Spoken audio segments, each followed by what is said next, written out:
Welcome to the Glow Up Girl podcast. I'm Kyra Mitchell Lewis, and thank you all for joining. Happy Thursday. Happy Thursday. It's here, which means I have a new episode of the podcast for you. But it also means that we're one step closer to Friday. It's Friday Junior, Friday Eve, whatever you want to call it. How's it going? It's fall. Are you feeling fall? Are you feeling, how are you feeling over there, friends? I want to share. So I'm going to just share a nugget that I started last month. I was reminded that I should stand in, expectancy. Might not be the right phrasing of it, but net is that you should always expect something that's going to happen to you. And so I started to say that. So I wrote down on these sticky notes, they're actually on my desk here, that something good is going to happen to me every day, that I was already thinking for me, God, for you, whatever you may believe in. So, but for me, is, thanking God for blessings that are chasing me down. And then also that I have favor and that it surrounded me. So I was reminded of that, wrote those down. And then throughout the day, I say those things. But also in the mornings, I added it. So like before I get up and actually do my readings or prayer, I swing my legs out of the bed and then I say those three things. And I also say that I'm, blessed from the crown of my head down to the soles of my feet. Always probably a funny image of trying to touch your feet first thing in the morning when you're like, oh, groggy, getting out of bed. So anywho, the second part of that is get a journal and write it down, like write down the things that happen. So I started doing that. And on the first day, it could be something that seems very small, but you might think about it at the end of the day and go, man, that was awesome. So for me, the first day I wrote down that didn't have any meetings and I was super productive. And for anybody out there who has tons of meetings, I can have up to 10 to 11 meetings per day. Bunch of 30-minute meetings all day means you're not really getting a whole lot done because you're meeting all day. But I didn't have any meetings that day and I was able to be productive and work straight throughout the day. And I was like, this is amazing. So I wrote that down. And then I had, something every day as I thought about it, writing it down, something very good happened to me every day. And I just don't know that I would have captured those things or thought about those things if I had not been mindful in doing that. So just a nugget that I thought I'd share with my people. All right, so let's move on. So today I'm really excited to have Susan Gold join the show. Susan is an author, speaker, consultant, and coach. After a challenging upbringing, she made her way she's manifested her way to New York City and became known for attaching celebrities to big brands. In her memoir, Toxic Family, she talks about transforming childhood trauma into adult freedom. So it's really a personal memoir of her own story and journey. So I'm really excited to bring her forth because I think the story is going to be very powerful. And I think that, we can all learn something. Everybody's got somebody in their family. It may not be like your direct family, but if you got family members, you got some toxicity somewhere. There's some dynamics. So we're going to talk to Susan. We're going to find out some tips and information from her on how we can take those situations and turn them into good. So stay tuned, everyone. I'll be right back.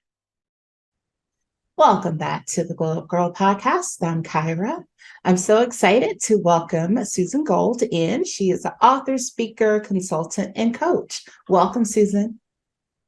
Hey, Kyra. Good morning. How are you? Good. Fantastic. It's it's Saturday. It is also first day of fall. Oh, I didn't even know that. Yeah, my seasons are kind of messed up after living in Southern California for so long, but I've got to get used to it now that I'm in Northwest rural Montana. You feel those seasons change. Boom. You're right. I mean, and yeah, you do. You actually get the seasons there. Like, I'm laughing because we've here had some cooler weather.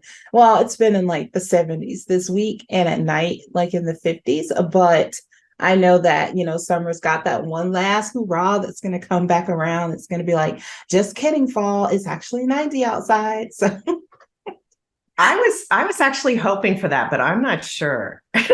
I don't want that. I don't want that. I want summer gone. Like I'm all for like, let's go. I'm all about seasons. So I do like let's transition, but living in the South, it's like you sort of get it. Sometimes you don't. I mean, it could be November. It could be November and Thanksgiving and it could still be hot. So things that we don't like. I remember the first Christmas in LA, having come from the East Coast, and I was like, this is bizarre. I can wear flip-flops right now, but you can't wear flip-flops a lot during the winter in Southern California because it's cold. It's too cold. Yes. So see, I guess everybody's got a thing that they don't like somewhere, right? But so hey, we'll move on. All right, so let's get started. Why don't you tell the audience listening and or watching who you are and what you do? Wow, that's a loaded question. So my name is Susan Gold, and I have been a producer for TV and film most of my adult career.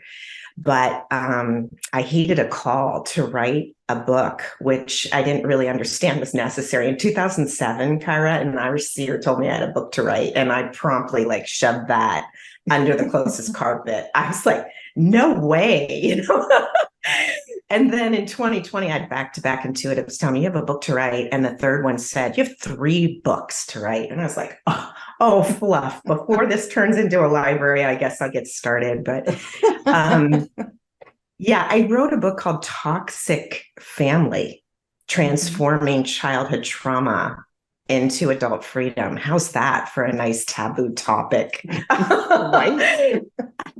And it wasn't my initial title. My initial title was Magical Illumination. I grew up the middle of 5 kids in central Pennsylvania in a really beautiful town. My father's a genius astrophysicist.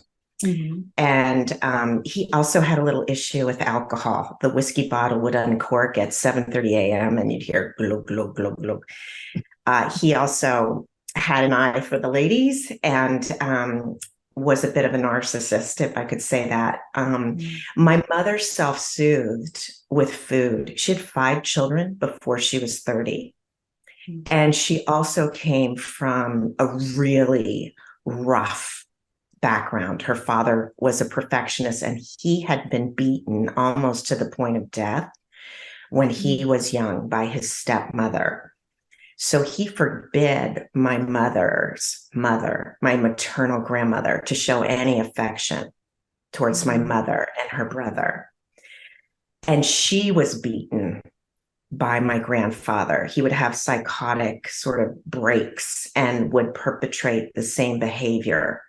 And then she was to remain mum about it. So she was coming into the marriage a hurt and damaged child.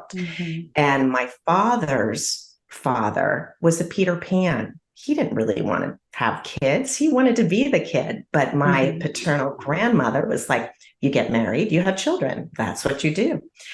And my father could do nothing right, could never measure up with his own father. And his mother compensated by, overpraising, all that stuff. And he learned women were to serve and mostly serve him. So he was also hurt and abused. So it was hurt and abused children raising hurt and abused children. And I was 18 months with my first recollection of being in the playpen way too long. And my tears were not met with cuddles and hugs. My mother could be incredibly loving, but she could also flip on a dime. And I was beaten often, almost to the point of passing out. I'd see stars. And I was highly intuitive, very empathic, meaning I could walk in the room and I could sense the emotions and the feelings. And I have three brothers and a sister, and we all have a very different experience of growing up in that home. But mine was, I couldn't wait to get up and out of that home. I used to watch Barbara Walters on my beanbag chair, on my belly, in the basement, on TV. And I'd say, I'm going to New York City and I'm going to be like that lady. So I left the morning after high school graduation. We graduated on a Friday night. I left at 7:45 Saturday morning.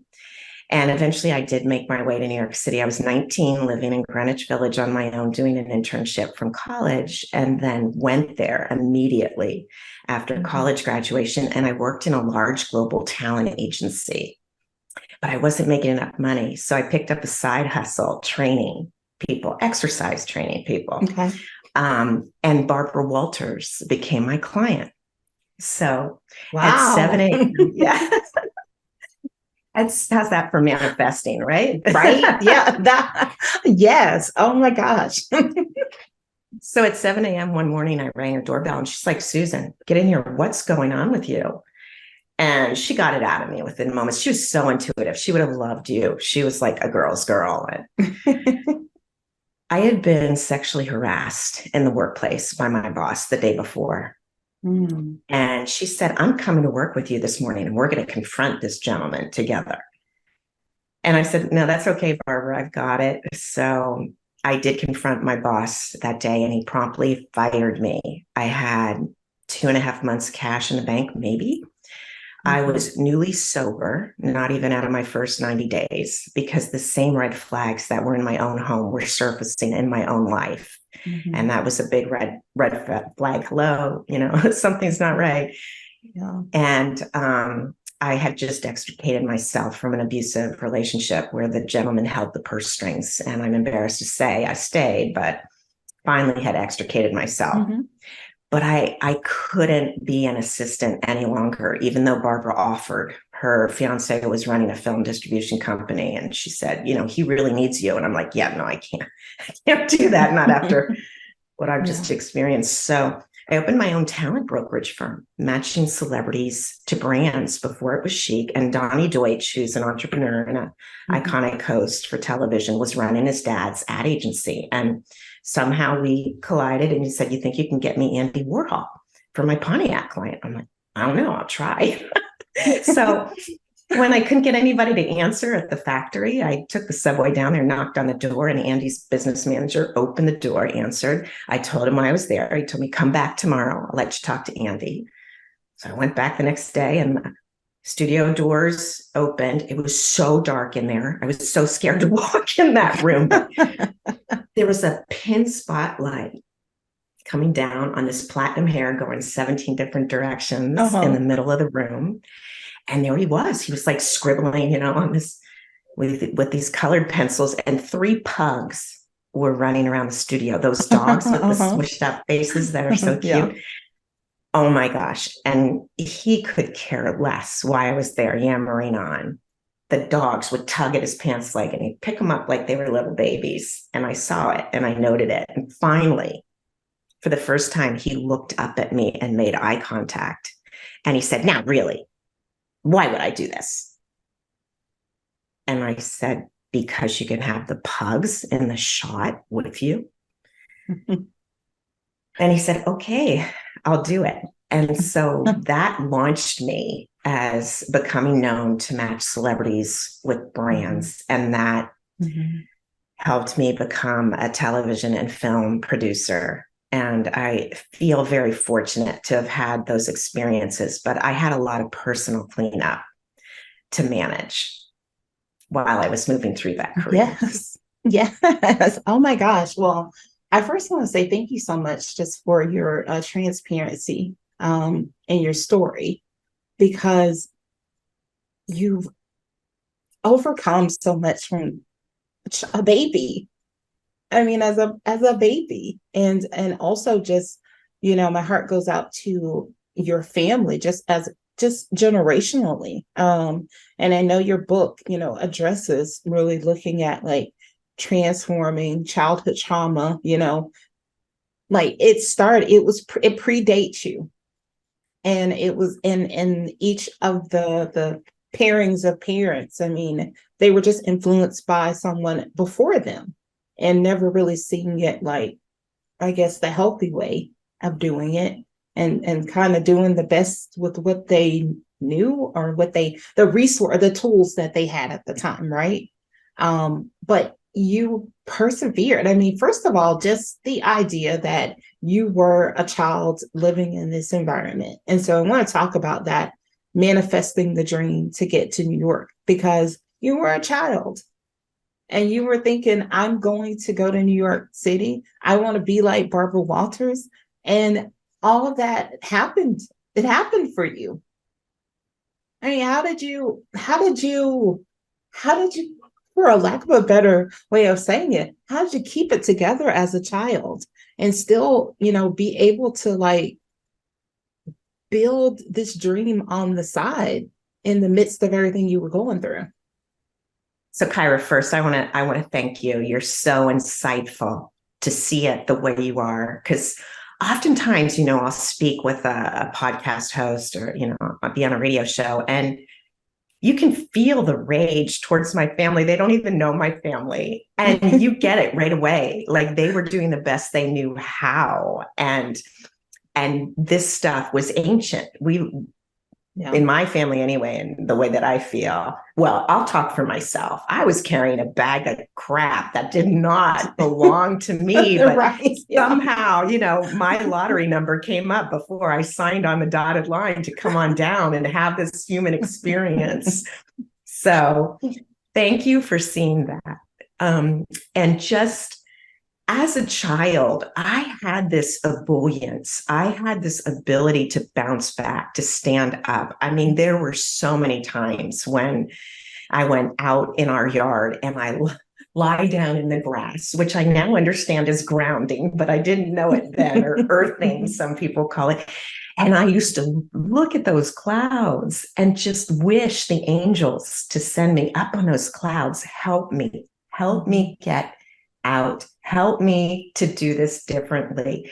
And I just was, one of the positive tools that I learned was to keep standing up. You had to keep standing up, regardless of what you felt was unjust.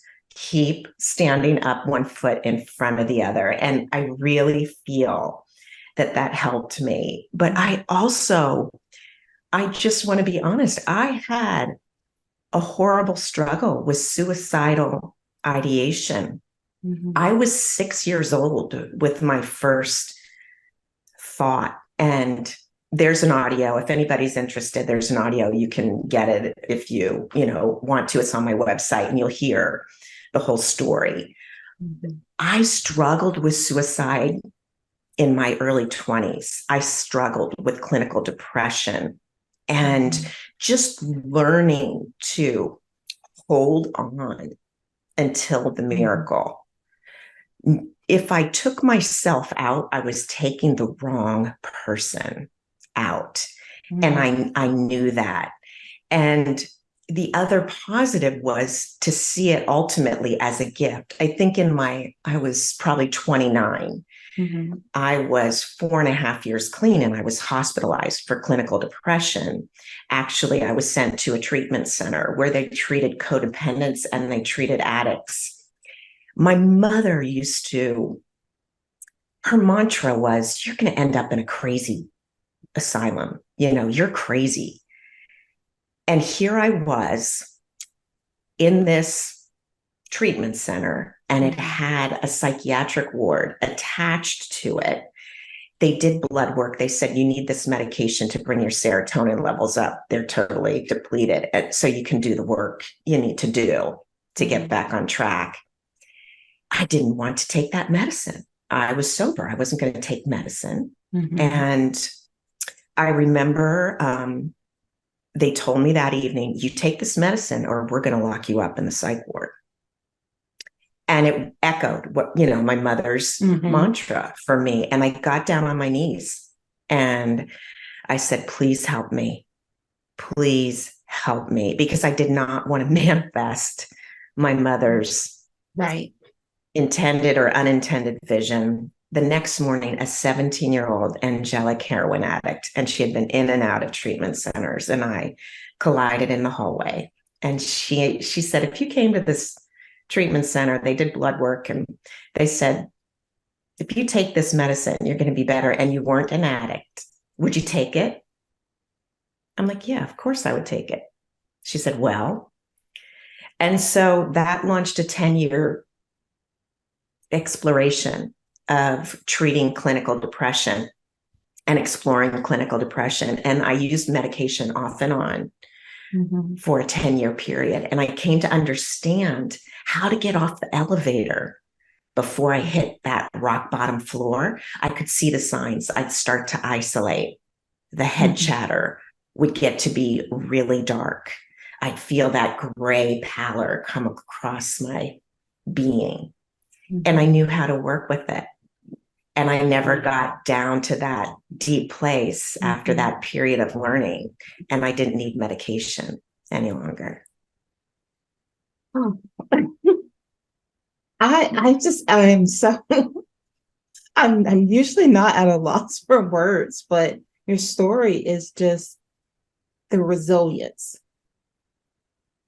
The resilience from even just a child. It's just so, it's so empowering to hear you speak and to talk about your story. And wow. I mean, and in a world where so many times people want to give up,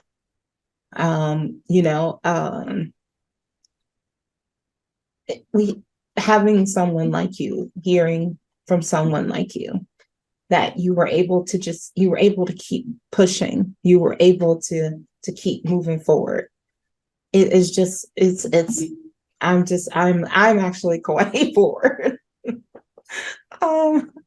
From just hearing everything. And I know I don't know all the things, but just in what you've shared has just been so powerful and touching. And I think it's just a word for people, if you're listening or watching, is that if you think you can't go on, if you think you can't take that next step, like, this is enough to just say, I can do it. Like, to just don't give up. And I love what you said about when you were when you had suicidal thoughts. Like, that in itself is just so powerful, because I know people deal with having those thoughts.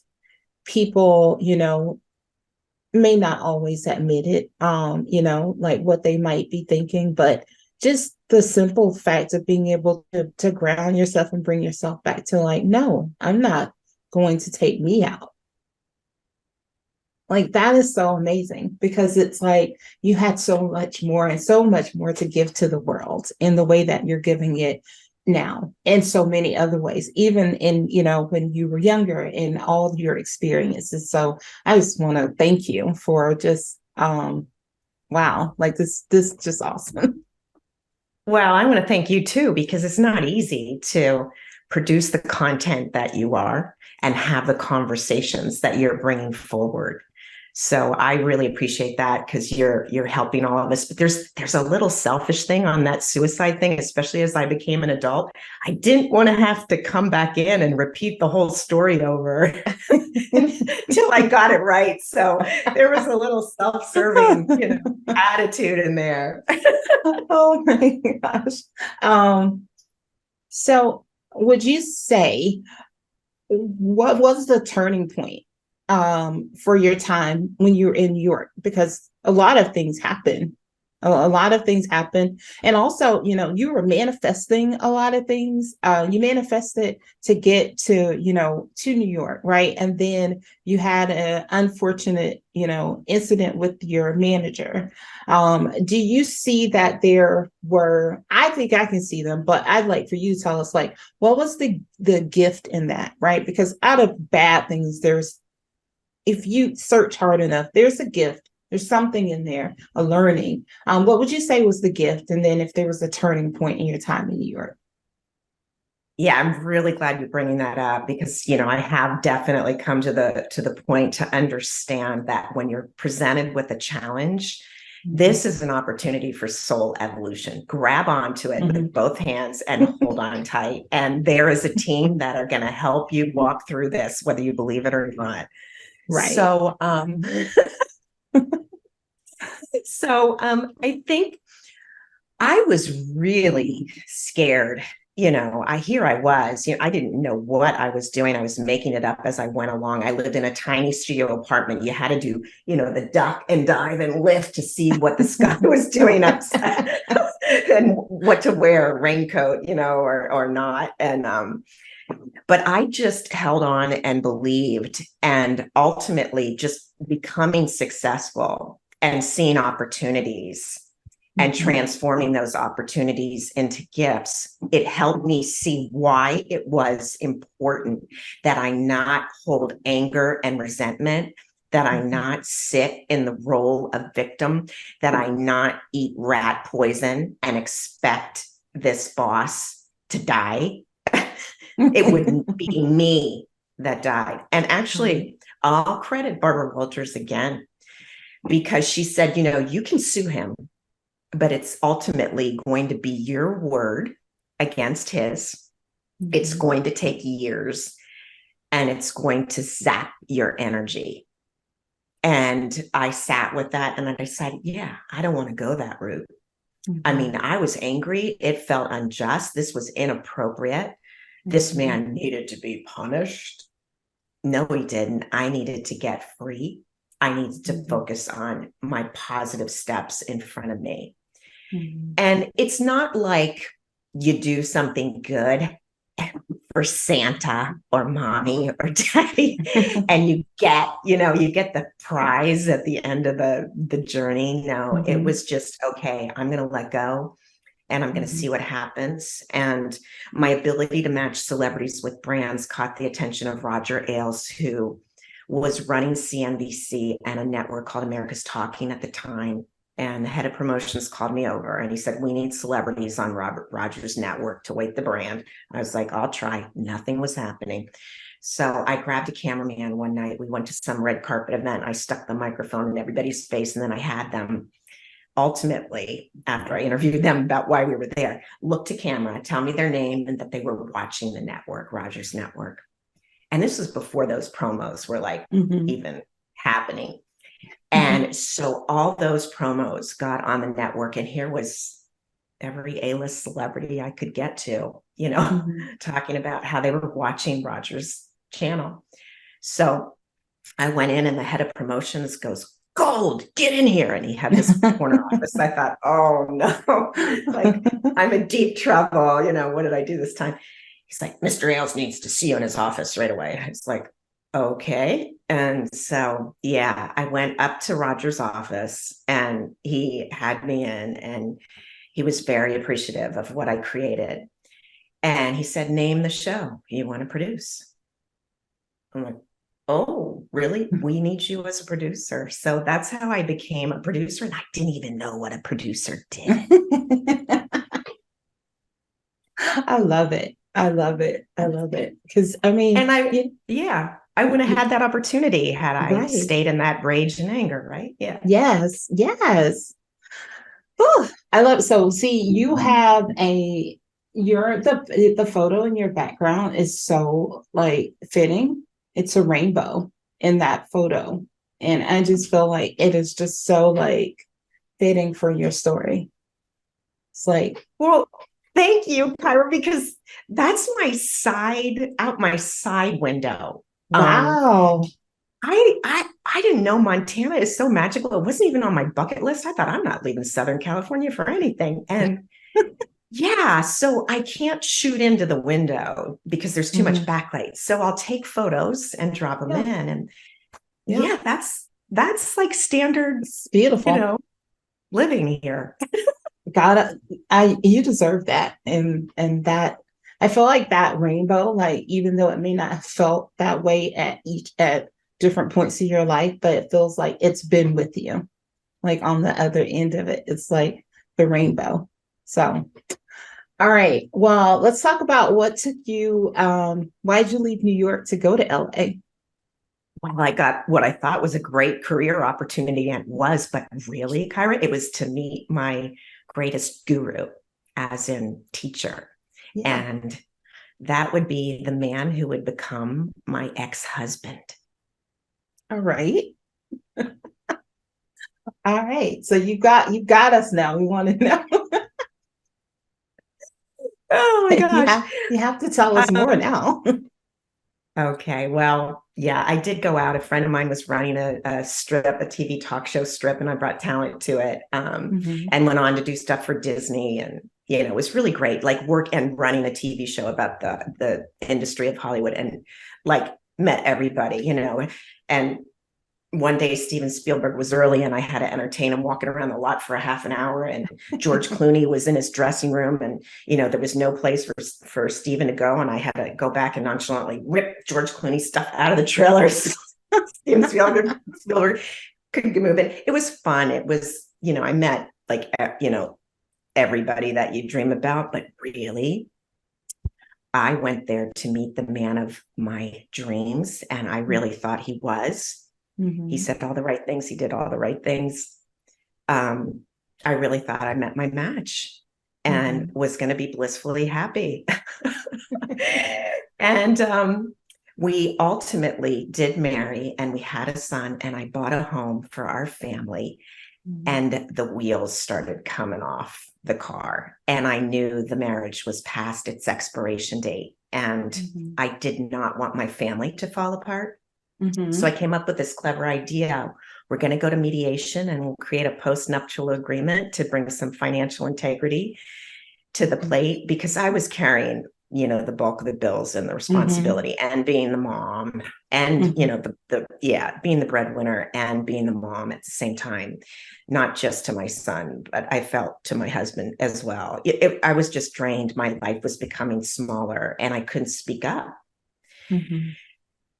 because every time I'd speak up, the three fingers would come pointing back to me so fast. And, the gaslighting and all that, I just didn't Mhm. make sense of it. But ultimately, I Googled the word narcissist, and it fit, and his mask fell. And we were at the last point in the negotiation. And I thought, oh, my marriage is saved. Our family's going to be together. And he folded his arms, and his eyes went in those cold lizard like slits. And he said, I'm filing for divorce, and I'm going to hire an attorney.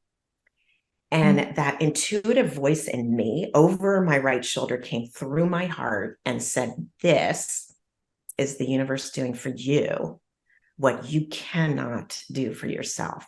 And Kyra, since second grade and Billy Fritz, I was dependent on some kind of attention from boys. And this was very costly, because I often would pick from the lowest hanging fruit. I didn't have esteem. Mhm. I didn't have Mhm. self-worth, and I had Mhm. incredible codependence still, even after this is tons of work. This Mhm. is 10-day long meditation sits and endurance athletics and all sorts of self-realization exploration. And here I was. Mhm. And so we went back to our home, which turned into a domicile quite quickly. He would not leave the master bedroom. So here he was suing me for the divorce, wouldn't leave our home. I, by choice, took a mattress across our home into a partial conversion in the garage. And that became my monastery for the 1 calendar year it took for the process to work its way Mhm. through. And what I found successful in divorcing a narcissist or getting out of any narcissistic relationship ultimately is you need to hold no contact, meaning no verbal contact. And for Mhm. me in that domicile, no eye contact. Mhm. And that's what I did. And I went deep within, and I did somatic therapies, somatic modalities, meaning going into my body, exploring the trauma pockets, the color, the texture, the lineage, the time, and Mhm. left that, released it, replaced it with golden light. And that shifted me on a cellular level. And after a calendar year, I could write him his 6-figure check, and he could move on. to his next source of supply. And it felt unjust. And don't get me wrong, I did have anger, but I call him my greatest guru because he taught me my authentic power. And he showed me that beautiful inner child in there, that beautiful golden beam that's walked through all of this and stood by me. And I got in touch with her in such an exquisite level, and my life changed. Oh, oh, I love that. And I love that. Like I said, it's a true story of resilience because at every stage and phase of your journey, you've been resilient, but you've also taken the lessons and you've evolved and you've continued to grow as a woman, as a person. And where you could have just got down, you could have like got angry, you could have fought like, fist fights, whatever fight, you didn't do that. You've chosen to be the bigger person every time. And I know, like, and I think like that is amazing because so many people want to get back. No, well, you did this to me. I want to get back at you. And in every instance, you've chosen to lead with love, to be honest, because I feel like in each of those scenarios, you've been able to see to the heart of the person. And for a lack of a better way of saying this, and I apologize if I'm wrong, but I feel like you've extended grace at every turn to those who have wronged you. Well, you have a big heart to even be able to intuitively see that. And this, Kyra, is my mission. I mean, it was a fun, glittering career, but this is my mission and my purpose here on earth, to help people see their traumas as opportunities for transformation if you can come at it from a place of love. I would not want to be in my husband's body for all the money in the world. He never, by choice, seriously looked at his own horrendous childhood. He chose to act it out in adulthood.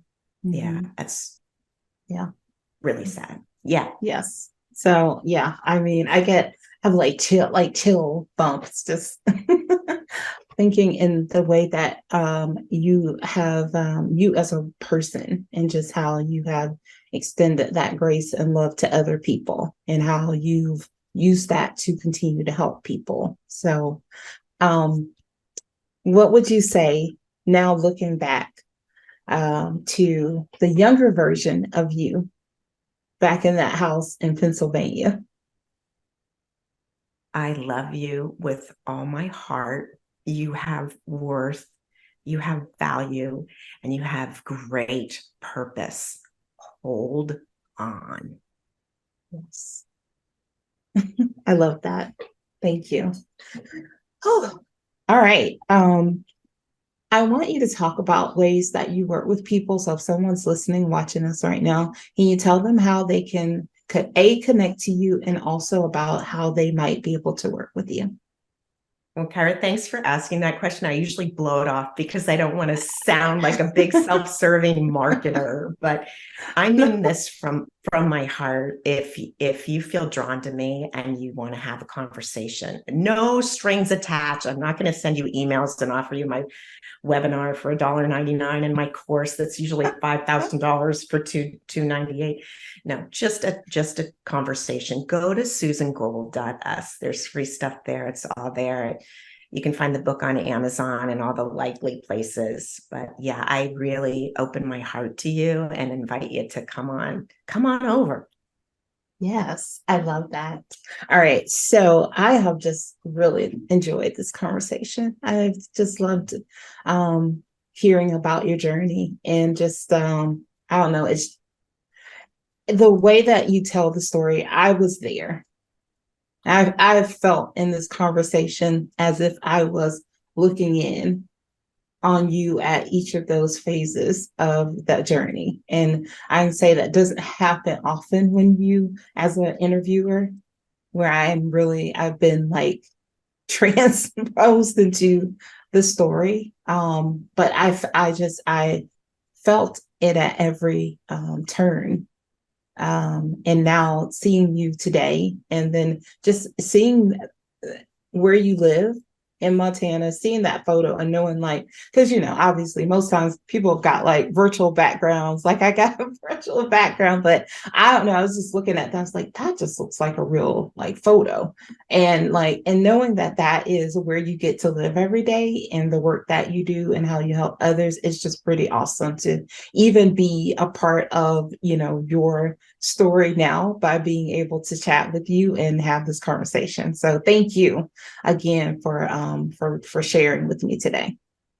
And Kyra, I just want to say, as a host, you have an exquisite gift. You're meant to be having these conversations because your empathic heart radiates like a magnet, and your radiance is such a treat, and you're doing exactly what you're meant to do.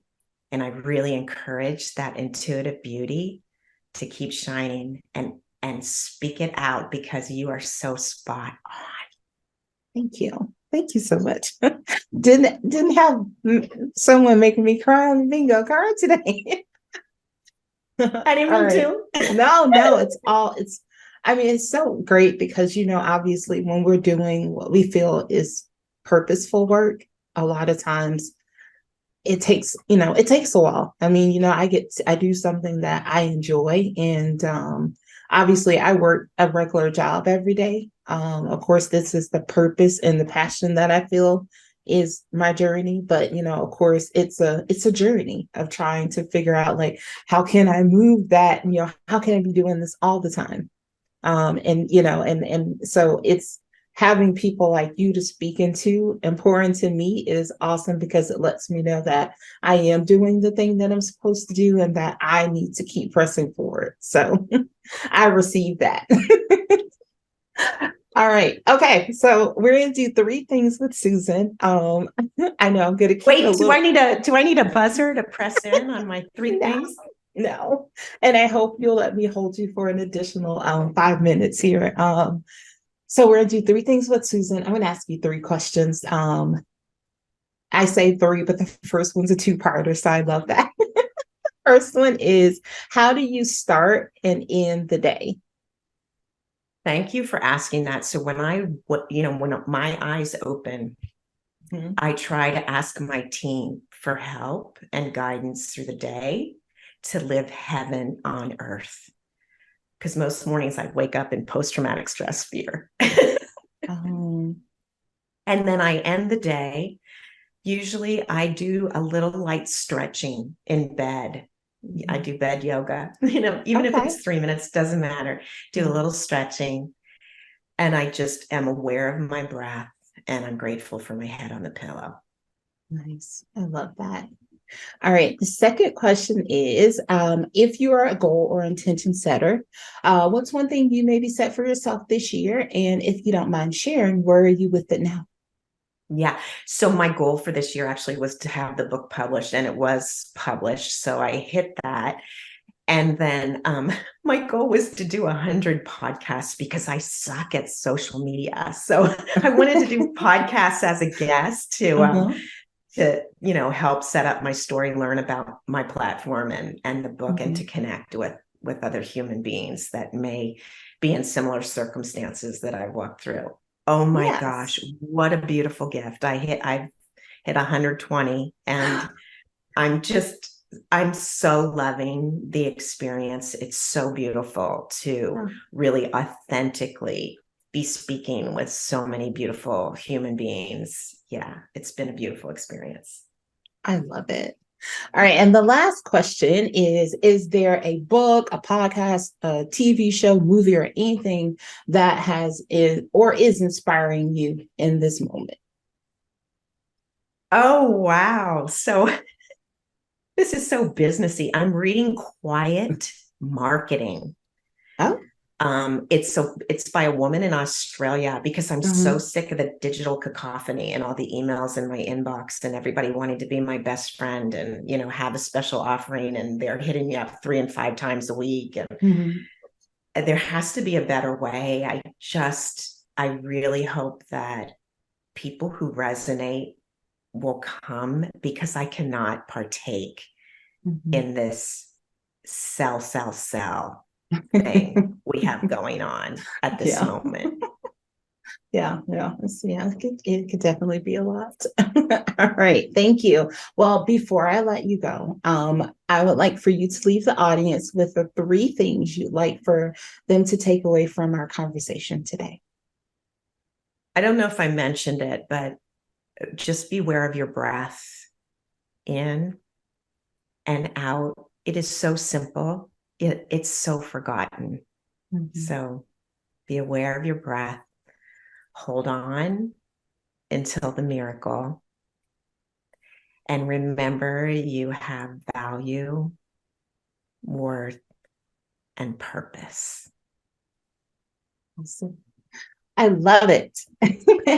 Well, Susan, thank you. Thank you. Thank you so much for sharing. And you always can come back here to share with me in the future. I'm really looking forward to it, Kara. Awesome. Well, stay tuned, everyone. I'll be right back. Welcome back to the Glow Up Girl podcast. I'm Kyra. I just want to thank Susan again for the conversation today. I mean, I really connected to her story and really felt everything that she has gone through. And I know we probably didn't even get all of it today. We got some parts that she was able to share in the time that we had with her. But I just really see it as a story of resilience, and also of someone who's actively chosen to attach grace and love as opposed to revenge and anger. So I think there's a lot that we as people can take from her story and her journey to help us deal with situations that may not be the best or may not have been so kind to us. All right. So if you want to know more about Susan or her book or how you can work with her, you can check out the show notes. We have links there for you.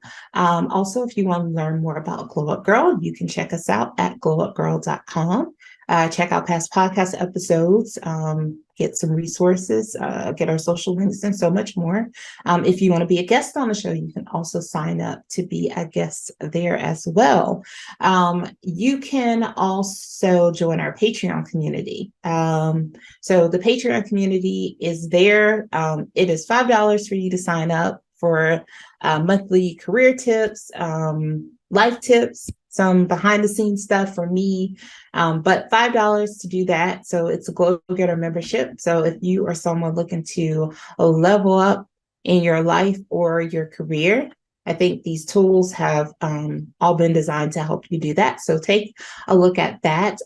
Also, if you are on a platform where you can leave us a review or rate us, please do so. I love, love, love reading your reviews, and I do read every review that comes in, and I am so thankful and appreciative of anyone who takes the time to do that. They do not go unread.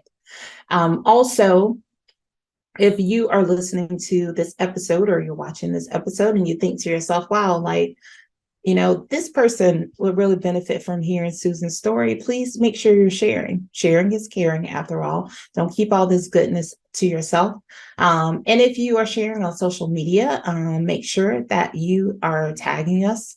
Also, if you have any ideas, any people I should interview, any questions, make sure you send either an email to hello@glowupgirl.com, or you send a DM on Instagram.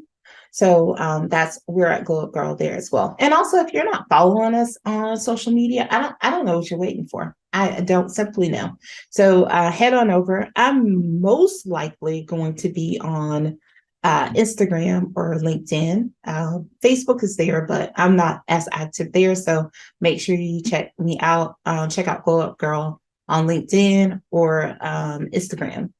All right. So thank you, thank you, thank you. I cannot thank you enough for your support. Thank you for taking time out of your schedules to pop in and listen to the show today. And I am out of here, people. I will see you all next week. Until then, stay focused, fab, and glow up. Take care, everyone.